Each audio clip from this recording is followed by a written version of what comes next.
بسم اللہ الرحمن الرحیم۔ السلام علیکم ورحمۃ اللہ وبرکاتہ۔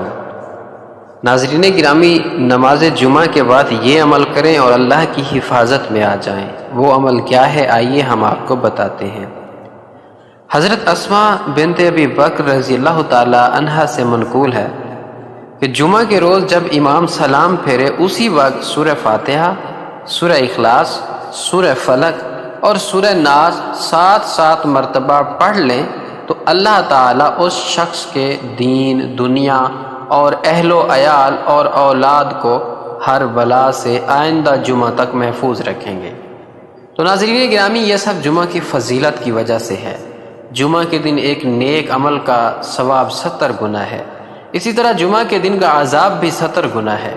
اس لیے جمعہ کے دن ایسے کاموں سے اجتناب کرنا چاہیے جن سے اللہ تعالیٰ ناراض ہوتا ہے۔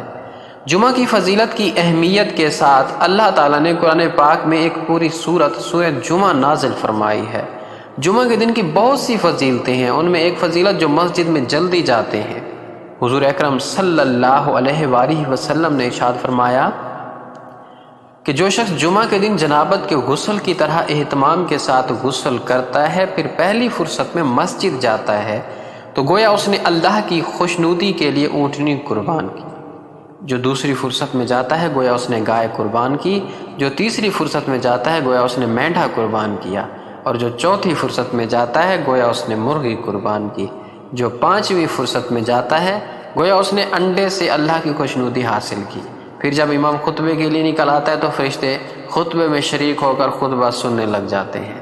رسول اللہ صلی اللہ علیہ وآلہ وسلم نے ارشاد فرمایا کہ جب جمعہ کا دن ہوتا ہے تو فرشتے مسجد کے ہر دروازے پر کھڑے ہوتے ہیں، پہلے آنے والے کا نام پہلے اور اس کے بعد آنے والے کا نام اس کے بعد لکھتے ہیں۔ اسی طرح آنے والوں کا نام اسی ترتیب سے لکھتے رہتے ہیں۔ جب امام خطبہ دینے آتا ہے تو فرشتے اپنا رجسٹر جن میں آنے والوں کے نام لکھے گئے ہوتے ہیں لپیٹ دیتے ہیں اور خطبہ سننے میں مشغول ہو جاتے ہیں۔